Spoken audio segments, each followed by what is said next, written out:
안녕하십니까. 2019년 11월 28일 최병목의 팩트 시작하겠습니다. 오늘은 백원우 전 청와대 민정수석실 민정비서관에 대해서 말씀을 드리겠습니다. 드디어 황운하 김기현 사건에 백원우 전 민정비서관이 등장했습니다. 백원우 전 비서관은 유재수 사건에도 등장했습니다. 그래서 이 백원우 전 민정비서관 등장이 갖는 의미, 이건 매우 중대합니다. 특히 문재인 정부에서는 중대합니다. 그 이유를 제가 하나씩 말씀드리겠습니다. 첫 번째, 백원우 전 비서관의 경우 현재 민주당의 민주연구원 부원장입니다. 굉장히 중요한 친문 핵심 인사입니다. 원래 운동권 출신이고요. 전대협에서 무슨 국장인가 뭐 이런 걸 했었습니다. 그리고 문재인 대통령이 대통령 민정수석 시절에 행정관을 했습니다. 민정수석실에 행정관을 했었죠. 그 다음에 우리가 기억나는 것 중에 하나는 2019년 5월에, 아니 2019년이 아니고 2009년 5월에 노무현 대통령이 이제 스스로 목숨을 끊었을 때, 그때 이명박 대통령이 그 연결식에 갔었죠. 그때 크게 소리치고 사죄하라고 나서서 다른 사람들의 제지를 받던 그 인물, 그 사람이 바로 백원우 전 민정비서관입니다. 근데 이번에 유재수 전 부산시 경제부시장 사건에서도 또 등장을 했죠. 무슨 얘기냐면 백원우 전 민정비서관, 그 당시의 민정비서관이 유재수 건과 관련해서 금융위원회에다가 비위 첩보를 구두로 통보했습니다. 자기 담당도 아닙니다. 이에 대해서 당시 조국 민정수석은 민정비서관이 금융위원회 담당이기 때문에 시켰다 이렇게 얘기를 했는데, 그거 제가 보기에는 거짓말로 보입니다. 왜 그러냐면 금융위원회 담당이 어디 있습니까? 민정비서관실에, 민정수석실에. 민정비서관은 대통령 친인척 담당입니다. 자, 거기에 한번 등장했고, 이번 황운하 김기현 사건 때 또 등장했습니다. 이거는 정말 악성입니다. 어젯밤에 SBS가 단독으로 보도했고, 오늘 아침에 조선일보, 동아일보, 서울신문 등이 뽑았습니다. 근데 뽑은 내용 중에 하나가 바로 박형철 현 반부패 비서관, 민정수석실 반부패 비서관이죠. 민정수석실 반부패 비서관이 그 첩보를, 김기현 당시 울산시장에 대한 비위 첩보를 누구한테 받았느냐라고 얘기하니까 백원우 비서관한테 받았다 이렇게 얘기를 했습니다. 이게 팩트입니다. 박형철 비서관이 가서 백원우 비서관이 그 첩보를 나한테 전달했다. 그래서 내가 경찰청, 이거 뭐 조국 수석의 허락을 받았겠죠. 그래서 경찰청에 하달했다. 이렇게 진술을 했다고 지금 일제히 보도하고 있습니다. 결국 백원우 당시 민정비서관이 어디선가 그 첩보를 가져왔다는 얘기인데, 그게 왜 중요하냐면, 첫 번째, 백원우 전 비서관, 아까 말씀드렸죠. 바로 친문의 핵심이기 때문에, 이 사람이 친문의 핵심인 사람이 전달했기 때문에 그냥 다 박형철 비서관도 그렇고 조국 수석도 그렇고 경찰청도 그렇고 황운하 울산경찰청장까지 거의 일방통행식으로 내려갈 수밖에 없었다. 왜냐하면 친문 핵심이었기 때문에. 그래서 이 사람이 첩보를 입수해서 내려보냈다는 것은 그만큼 아무도 이의를 제기할 수 없는 상태, 문재인 정부에서는.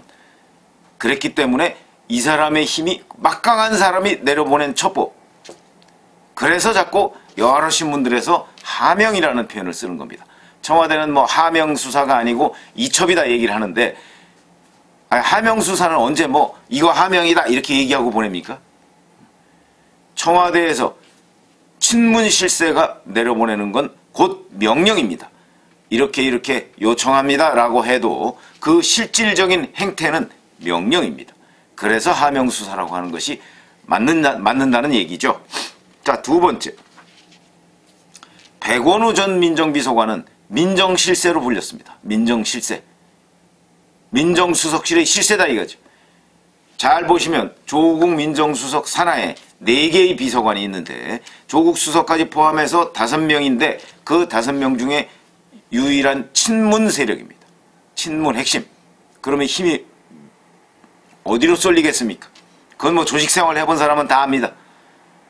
대통령과 가장 가까운 사람이 가장 힘이 센 겁니다. 백원호 당시 민정비서관이 가장 가깝기 때문에 민주당에서 또는 여권에서 백원호 전 비서관한테 민원할 일이 있으면 전부 백원호를 통해야 합니다. 그래야 잘 먹히니까요. 그래서 민정실세로 통했다. 이 민정실세인 사람이 첩보를 어디선가 가져왔다. 그 다음에 이 사람이 등장하는 세 번째 중요한 의미, 그럼 과연 누구로부터 입수를 했겠느냐, 이런 부분이죠. 누구로부터 입수를 했겠느냐. 글쎄요, 반부패 비서관 산하에는 특감반이 있습니다. 특감반은 그런 정보 수집을 하러 돌아다닙니다. 그리고 반부패 비서관은 이런 부패 비리에 관한 첩보를 수집하는 임무를 띠고 있습니다. 그렇기 때문에 반부패 비서관실에 있는 특감반원이 했다면 자연스러운 행태입니다. 물론 그런 경우에도 문제는 있습니다. 무슨 문제가 있느냐? 특감반원이 할 수 있는 것은 고위공직자들입니다. 고위공직자. 이 사람 고위공직자죠. 근데 선출직은 제외입니다. 선출직에 대한 1차적인 판단은 유권자들이 하는 것이기 때문에 선출직 고위공직자들은 청와대 특감반, 청와대 민정수석실의 관할 대상이 아닙니다. 그러면 관할 대상도 아닌 사람 첩보를 수집했다. 그게 첩보 수집입니까? 사찰입니다. 사찰. 그래서 사찰 얘기가 나오는 것입니다. 그런데 이건 하물며 반부패 비서관실에서 한 것도 아닙니다. 민정비서관실은 특감반원이나 이런 정보 수집을 하는 기능이 없고, 그 다음에 설령 했다 할지라도 자기 일도 아니고, 그러면 누구로부터 했겠느냐?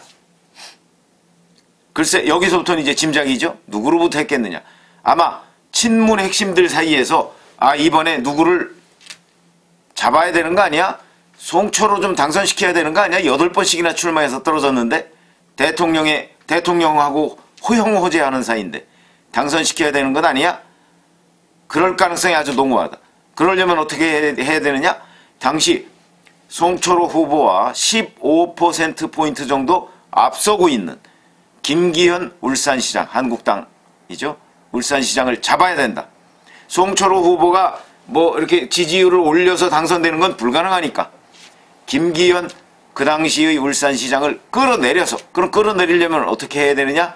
바로 경찰이 수사에 들어가면 된다 하는 결론을 내리지 않았을까. 그래서 그 주변을 이잡듯이 이 정권 사람들이 자주 쓰는 탈탈 먼지털이 하듯이 그렇게 털어서 지금 나온 것이 바로 그 비서실장의 문제. 아니, 비서실장에 문제가 있는데 왜 울산시장실을 압수수색합니까? 그것부터가 노림수가 있었다. 표적이다. 이렇게 얘기를 할 수가 있겠죠. 이것은 곧 달리 표현하면 처음부터 김기현 울산시장을 낙선시킬 목적으로 첩보 수집을 했고 그 첩보 수집을 경찰에 내려보냈다. 지금 검찰도 바로 이런 부분을 들여다보고 있습니다. 이게 뭐죠? 정치공작입니다. 정치공작이죠. 전형적인 정치공작의 행태입니다. 만약에 정상적인 행태였다면 이런 식으로 흘러가지가 않고 특감반원이나 이 사람들이 정보 수집을 해서 정보 수집을 했단 말이죠. 뭐 특정의 누구를 처음부터 지목해서 정보 수집을 하는 것이 아니고 원래 담당이 있습니다. 뭐 예를 들어서 김태우 특감반원 같으면 뭐 환경부나 뭐 이런 데를 담당하고, 이번에 바로 문제가 됐던 유재수 전 부산시 경제부 시장. 근데 2017년 당시에는 부산시 경제부 시장이 아니고 금융위원회 금융정책국장이었죠. 그러니까 아마 이 이모 수사관이라는 사람이 금융위원회 담당이었던 모양입니다. 그러니까 경제계 뭐 이쪽 담당이었던 모양입니다. 그러니까 그쪽을 담당하는 이모 수사관이 첩보를, 유재수 씨 관련한 첩보를 입수한 겁니다. 입수했으면 이제 상부에 보고를 하고, 그 상부라는 게 이인걸 특감반장, 박형철 비서관, 그 다음에 그 위에가 조국 수석입니다. 보고를 하고 조국 수석이 그래? 그런 일이 있으면 한번 해봐. 이렇게 얘기를 한 것이죠. 그래서 이모 수사관이 한 겁니다. 이렇게 전부 담당이 있습니다. 민정비서관은 담당도 아니고 자기 일도 아닙니다. 이런 담당들이 첩보 수집을 해오면 그 첩보의 신빙성 여부를 판단을 해서 자, 이첩할 거와 이첩하지 않고 그냥 전환할 자료, 그러니까 보관할 자료, 이런 것들을 분류를 합니다.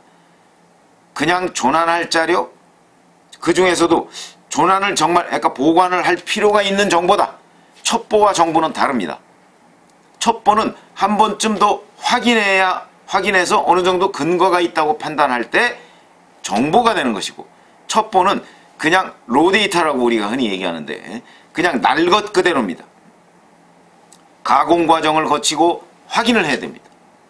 이거는 첩보 수준이었다는 거죠, 처음에. 그러면 백원우 민정비서관은 어디서 얻었을까? 제가 아까 추정이라고 말씀드렸습니다만은 그건 아마 친문 핵심들 사이에서 이러이러한 필요성이 있으니까 김기현 울산시장에 관한 첩보를 수집하자라고 해서 과거에 한번 문제가 된 적이 있습니다, 이 부분이.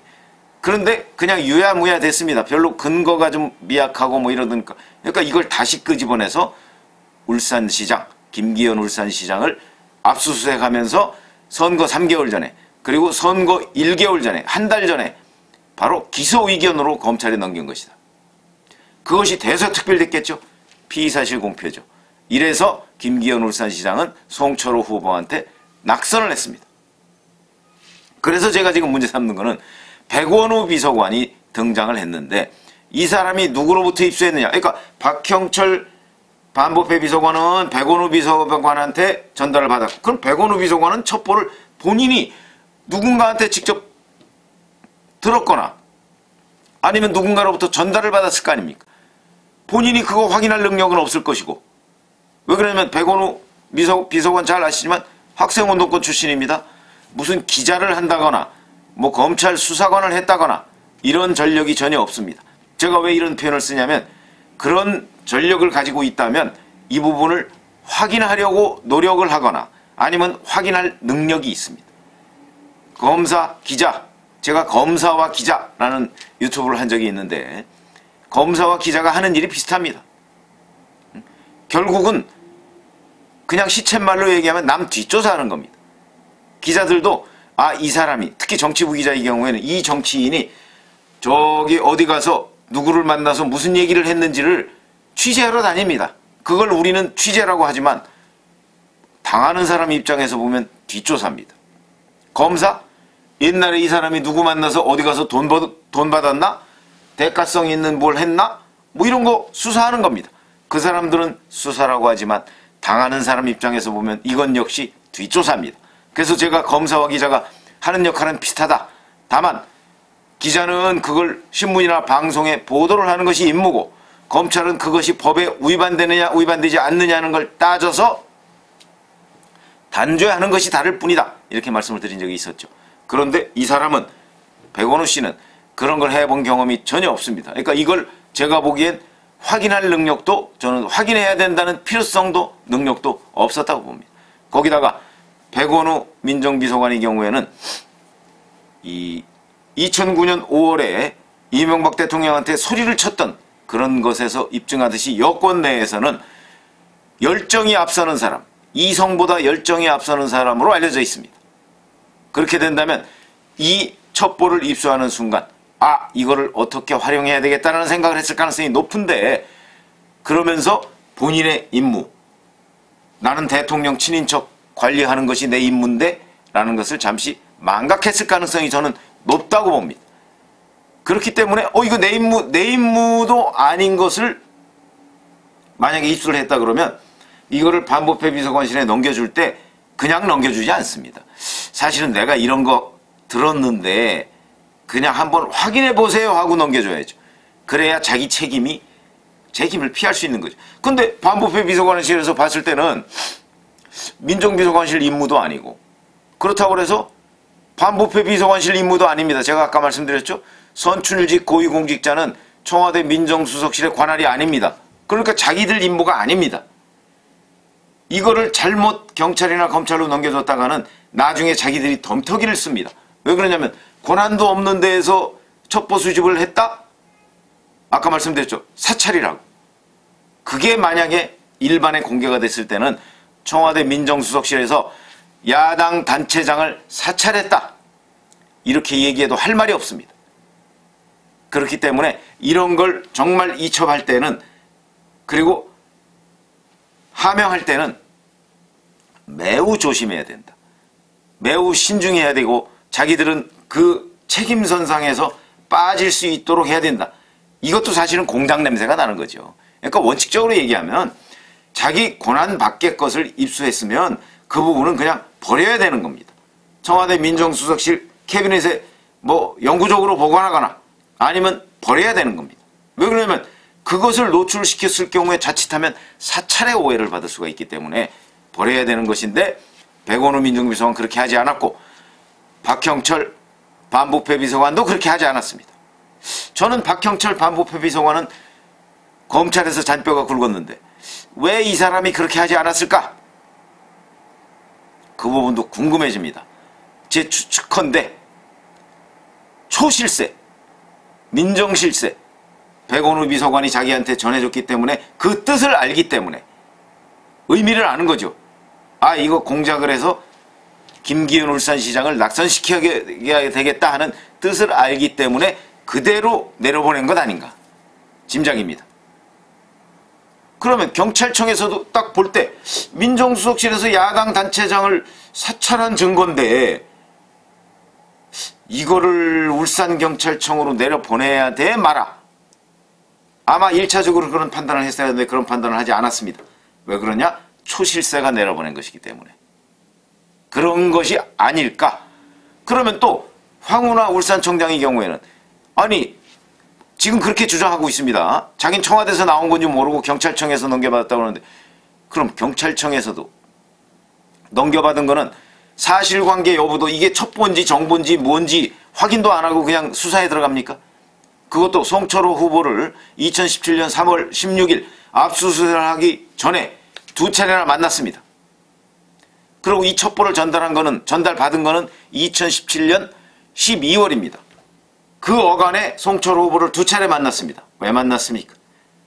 이런 첩보가 있는데 김기현 수사할까요?